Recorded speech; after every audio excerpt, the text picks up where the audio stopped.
Buenos días, buenas tardes, buenas noches. Mi nombre es Ernesto Licona Valencia y estamos aquí elaborando un nuevo video para ustedes desde Puebla Capital, desde las instalaciones del Colegio de Antropología Social de la Benemérita Universidad Autónoma de Puebla.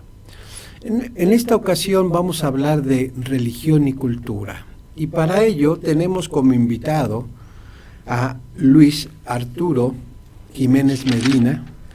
Él es etnólogo de licenciatura, tiene estudios de maestría y doctorado en antropología social, es miembro del Sistema Nacional de Investigadores y efectivamente su rama de especialización pues es el tema que vamos a platicar con él sobre religión, cultura, espacio, rituales, etcétera. Luis, muchas gracias por aceptar la invitación. Al contrario, Ernesto, la verdad te agradezco la invitación, es un placer y también, por supuesto, un honor. Gracias. Pues vamos a entrar en materia, ¿te parece? Con todo el gusto. Creo que cuando hablamos de religión y cultura, y siempre inicio, digamos, con nuestros colaboradores, pensando en definiciones básicas, definiciones que permitan entender de entrada pues, el fenómeno que vamos a analizar. ¿Qué es la religión? O sea, ¿cómo defines tú la religión, por ejemplo? Pues mira, a mí me gustan en realidad las dos definiciones, a mi juicio, más clásicas y que de alguna manera permiten comprender el asunto, la que plantea clásicamente Durkheim desde hace ya más de 100 años, de que la religión es un conjunto de creencias y de prácticas religiosas o prácticas sociales asociadas a esas creencias. Los famosos ritos. Sí, prácticas, digamos prácticas sociales, ¿sí? Entonces son creencias y prácticas, ¿sí? Y que tienen como función, digamos, están sujetas a la clasificación de lo sagrado y lo profano. Esa parte me gusta mucho. Pero también me gusta mucho la de Clifford Geertz, y trato de combinarlas en la práctica, en mi ejercicio profesional, que la religión es un sistema de símbolos. Entonces, si uno combina de manera heurística ambas definiciones, aunque metodológicamente sean dos posiciones totalmente diferentes, creo que se pueden sacar resultados interesantes. Eso es más o menos como yo normalmente siempre tengo esa idea en la cabeza, incluso la transmito a mis estudiantes cuando doy clase. Claro. ¿Y cómo conectas con cultura, por ejemplo? Esa definición de religión con cultura. Ahora sí que me doy la vuelta al revés, por decirlo de alguna manera. Comienzo por Geertz, donde diciendo efectivamente que la cultura es un sistema de símbolos. Y ya creo que todo lo demás se da por añadidura, ¿no? Creo que todo lo que tenga que ver con el arte, la ciencia, la diversidad, las creencias, las cosmovisiones, tiene que ver con lo simbólico, pero también con prácticas, también en muchos casos con creencias, etcétera, ¿no? Entonces, ¿la religión estaría subsumida en la cultura? Es parte de la cultura. No sé si subsumida, pero sí es un elemento de la cultura. De la cultura, sí, ¿no? Es como una dimensión muy, digamos, me compleja. gusta más esa idea. Sí. Es una dimensión de las más significativas. Claro. Y más en nuestras culturas, sí, por supuesto, la religión como parte de la cultura. Estoy totalmente de acuerdo. Sí. Y, digamos, si esa es la religión, sistema de creencias y prácticas, ritos, ¿no? Digamos, creencias y ritos, ¿cómo es que se objetiva, por ejemplo, un sistema de creencias en espacios como la ciudad? Yo creo que esto se manifiesta, yo digo que a partir de mi experiencia de manera cotidiana. La gente constantemente está haciendo referencia a muchos ámbitos de su vida, entre ellos lo religioso. Es parte de su quehacer como ser social, el estar haciendo referencia a esa diversidad de cuestiones, y entre ellas la religión. Se persina, por ejemplo, ¿sí? Pasa frente a algún altar o algún templo y se persina. Esa es una de las clásicas referencias, ¿no? O viajas en un transporte público y te persinas para que te vaya bien, que no vaya a suceder algún accidente o lo que sea, ¿no? Etcétera. Se hace en la calle, se hace en el mercado, se hace en la tienda o saliendo de tu vivienda, ¿no? Evidentemente que dentro de tu vivienda allí digamos, es cuando más practicas ese tipo de cuestiones, ¿no? Sí. Fíjate que yo pienso que la religión, estas creencias y estos ritos, como tú lo practicas, se objetivan en lugares o en el espacio, Sí, ¿no? sí. Digamos, en el altar, sí. callejero, del mercado, etcétera, del templo, de la esquina. En el templo, en una esquina, es un espacio. Sí, por La religión sin espacio no hay, digamos. No. Y eso es en ámbitos urbanos y en ámbitos rurales. Exactamente. Eso existe, sí. Lo que llama más la atención son los ámbitos urbanos, porque uno piensa como la ciudad es creo que es la expresión de la modernidad más tangible. Entonces uno piensa que no hay creencia y hay cosmovisiones, pero por supuesto que es donde más existe ese tipo de expresiones, de referencias que se dan en espacios, y a veces estamos acostumbrados a que la gente los hace en los espacios, digamos, de costumbre, el templo, o en el atrio, o a donde está un altar, o incluso un altar en la banqueta. Pero ya también hace mucho la gente en cualquier otro espacio, el más disímbolo, hace sus prácticas religiosas. Sí, eso es una cosa muy interesante en estos tiempos que vivimos. Sí. Esta idea de la ciudad como carente de ritualidad, ¿no? Carente de rituales religiosos o de prácticas religiosas que no se observan en nuestras ciudades. Sí. Quizás en esta visión occidental de ciudad moderna. Eso es medio aparente. Sí, ¿no? Perdón pero voy a mencionar un autor que creo que los que estamos en el campo de la antropología es muy conocido por todos, Marauyé, desde que inventó este término, acuñó este término, creó este término de los no lugares, nos dio la posibilidad de ver justamente eso que ya existía, ese tipo de prácticas. Yo creo que estamos acostumbrados a que si la ciudad es sinónimo de modernidad, entonces la modernidad no tiene que tener creencias. No. Marauyé dice que es a donde más se hace ese tipo de actitudes, de prácticas, ¿no? Que es una manera de hacer presencia en los espacios más disímbolos, ¿sí? Aparentemente sin mucho significado, para hacer ese tipo de prácticas, ¿sí? Que a final de cuentas vienen siendo una especie de manera de manifestar de la gente, no necesariamente creyentes, aunque sin duda la mayoría son creyentes, ¿sí?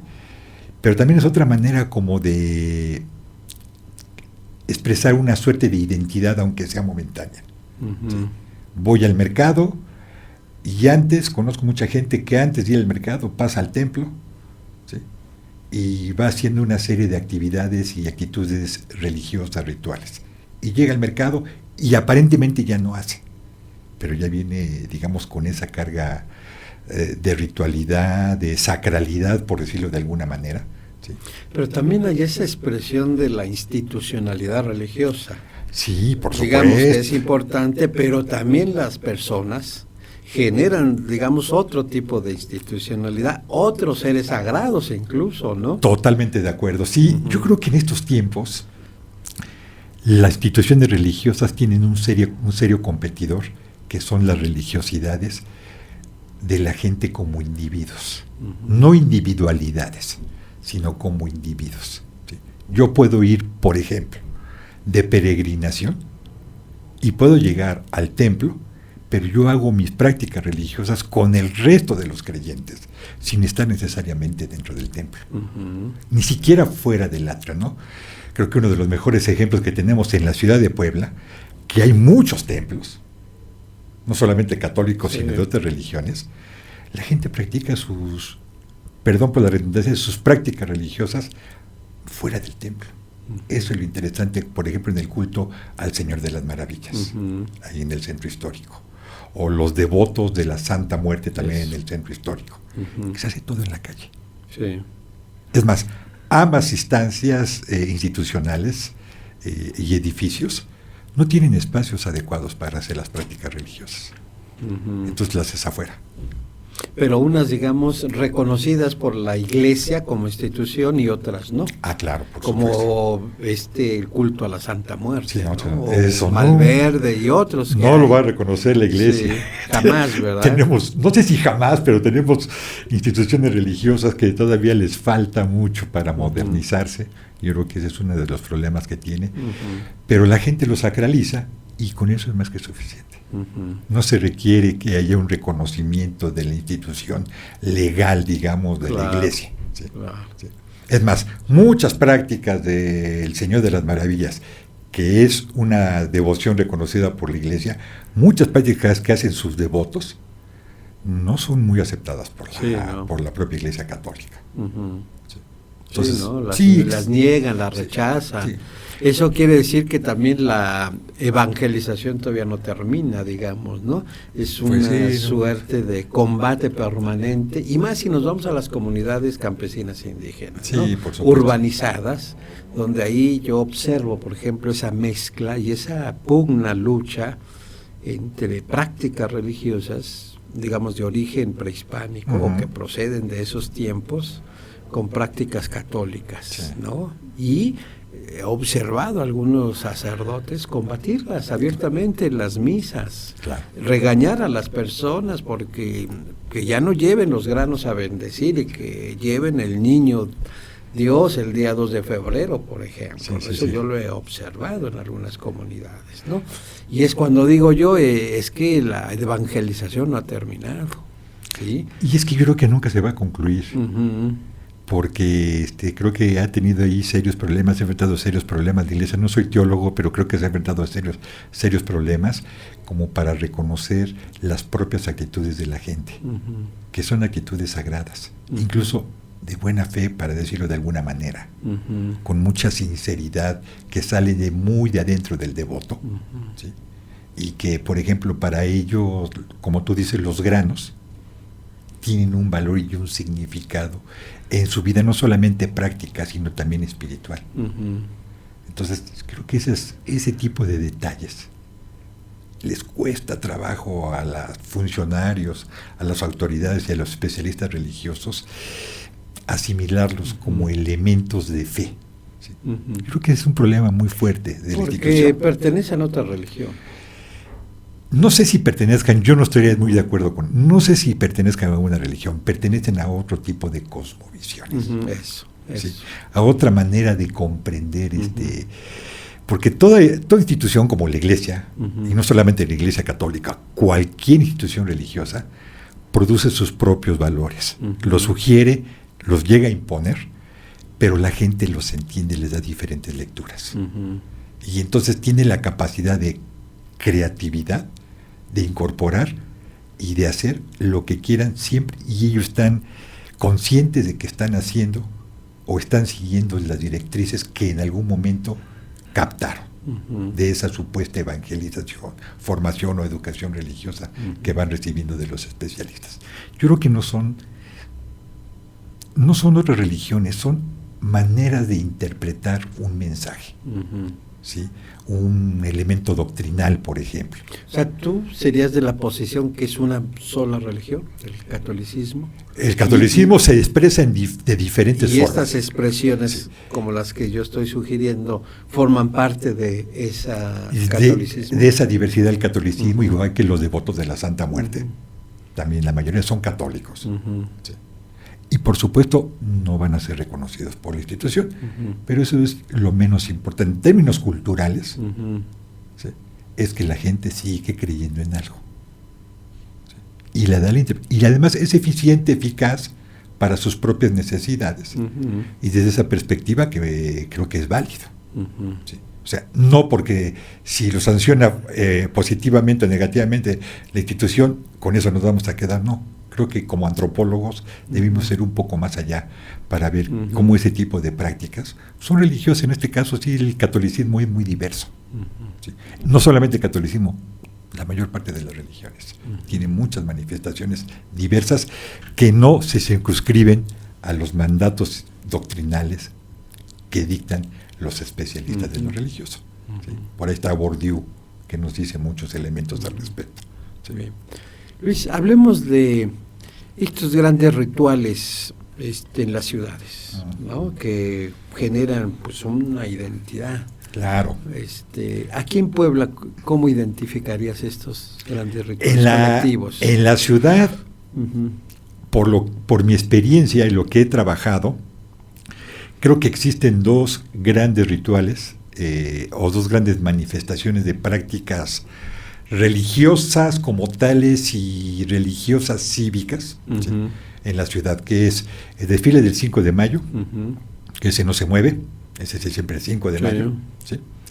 Para mí ese es un ritual cívico, ¿sí? En donde se ponen en juego un conjunto de creencias y cosmovisiones laicos, seculares, cívicas, ¿sí? Pero que tiene la capacidad de generar una identidad cuando menos momentáneas, ¿sí? Entre todos los participantes. Allí participan gente de clase alta, de clase media, de clase baja, católicos, mormones, devotos de la Santa Muerte, evangélicos, pentecostales, ¿sí? Y participan de todos, pero no son identificados con su creencia de que proceden, sino son identificados todos ellos, insisto, cuando menos momentáneamente, ¿sí?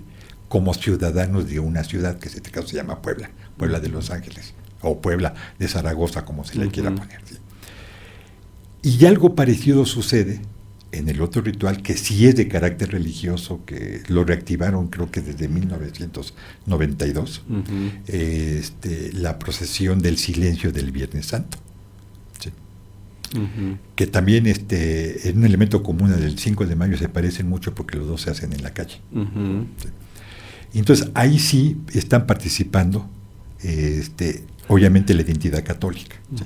Pero pueden participar otros aunque no sean católicos, y genera también una suerte de identidad, ¿sí? Como católicos, pero también como habitantes y ciudadanos de la ciudad de Puebla, ¿sí? Creo que son los dos rituales, a mi juicio, más significativos que existen en la ciudad a lo largo del año, ¿sí? Está junto, perdón que te interrumpa, y ahorita me dices lo que me ibas a preguntar. Está junto este ritual que se hace allí en el barrio muy cercano, pasando el Boulevard 5 de Mayo, que suben a hacer las 13 estaciones. El Calvario. El del Calvario, ¿sí? Que casi está muy conectado con el del Viernes Santo, la procesión del silencio, que eso es muy interesante también, ¿sí? A donde también participan todos los sectores sociales. Y es una suerte de identidad cuando menos momentánea, ¿sí? Y ahora sí. Hablemos del primero.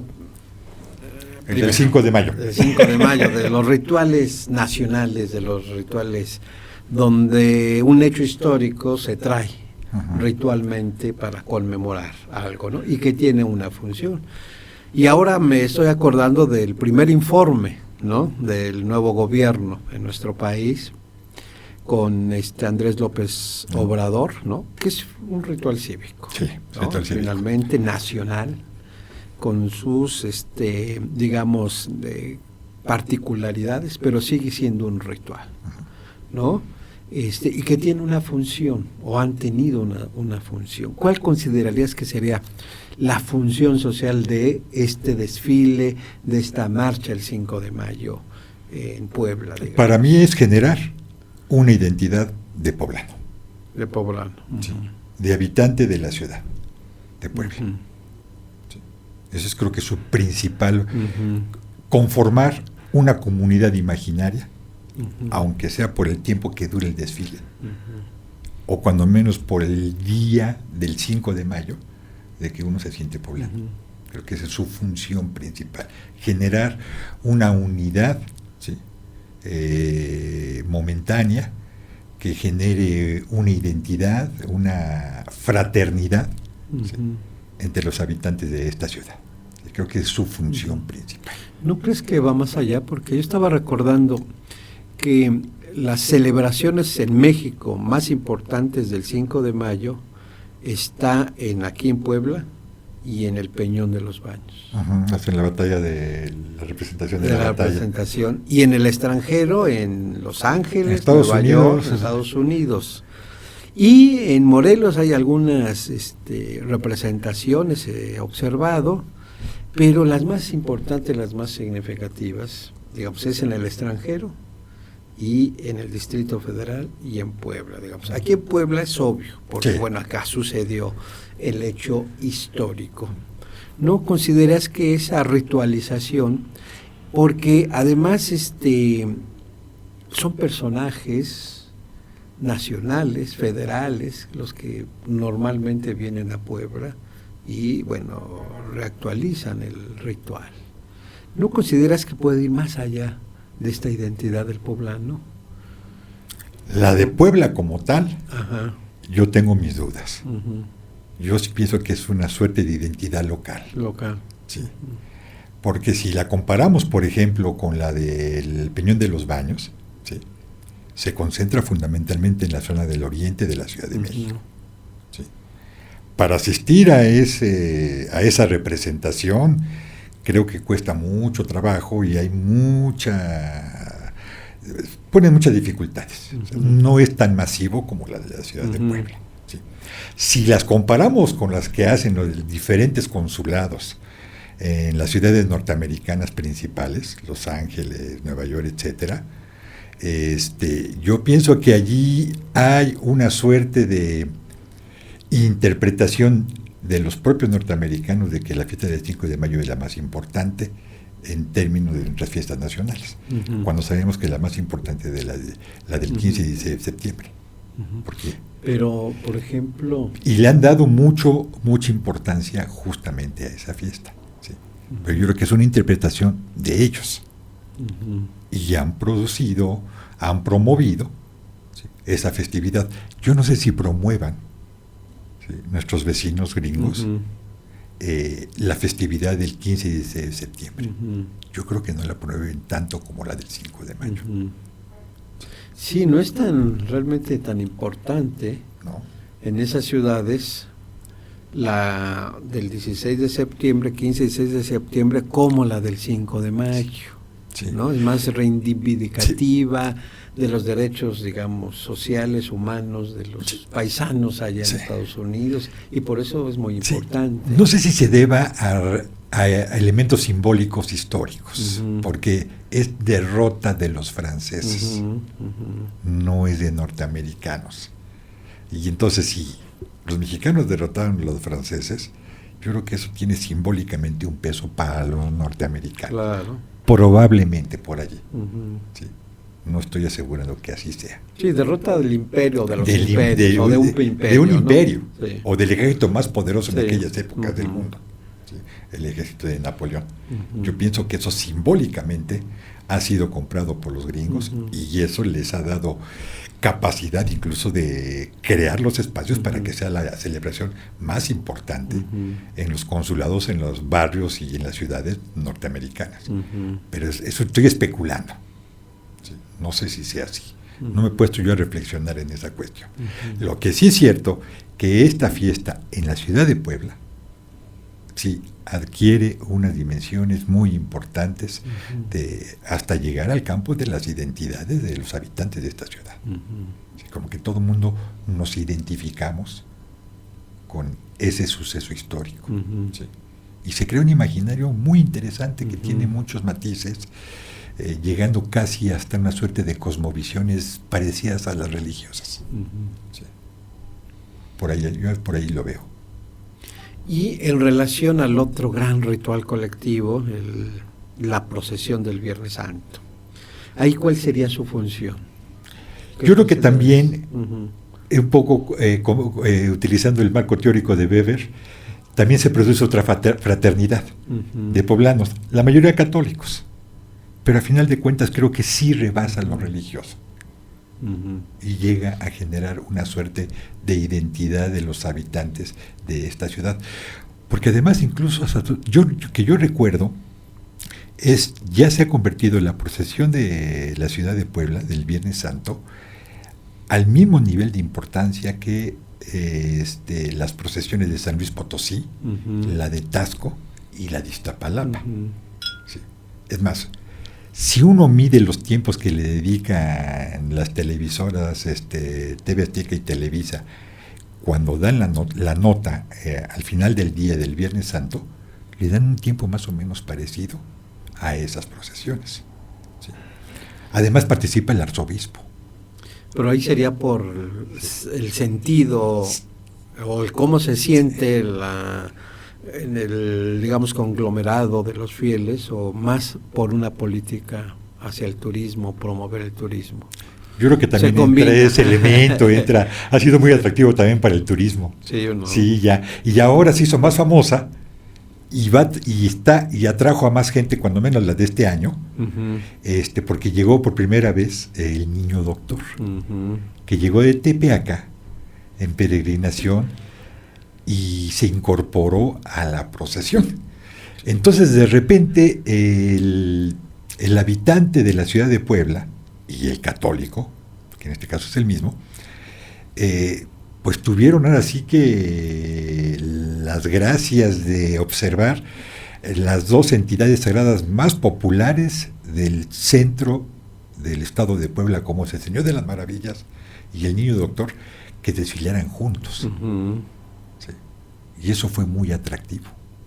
Fíjate que eso me llama la atención, que eso es más importante, digamos, como ritual colectivo y como fiesta, digamos, también, porque va asociado, ¿no?, a cierta fiesta, que la fiesta patronal de la ciudad. Tiene su patrón, sí, pero no se celebra con esa grandiosidad como en otras ciudades o otras comunidades, por ejemplo. Claro. ¿No? O sea, San Miguel, en la ciudad de Puebla, ahora sí que pasa desapercibida, sí, prácticamente. Sí, ¿a qué se deberá esa eso? Celebración es ¿Cómo local. explicas eso, digamos? Yo pienso que tiene que ver con la capacidad de hacer milagros. Sí.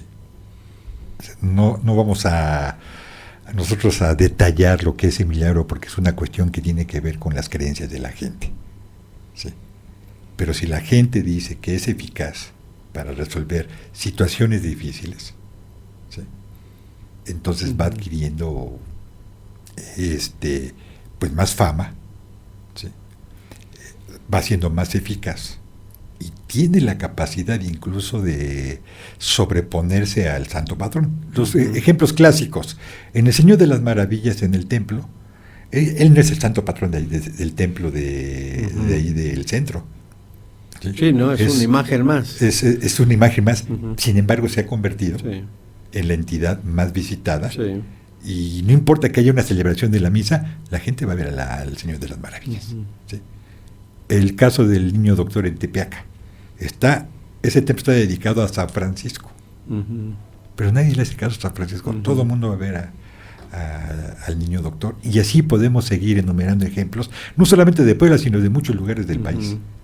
Sí. Yo pienso que es la eficacia, esta suerte de identidad, esta suerte de cercanía que el devoto está sintiendo con su entidad sagrada. ¿Sí? Hay una suerte de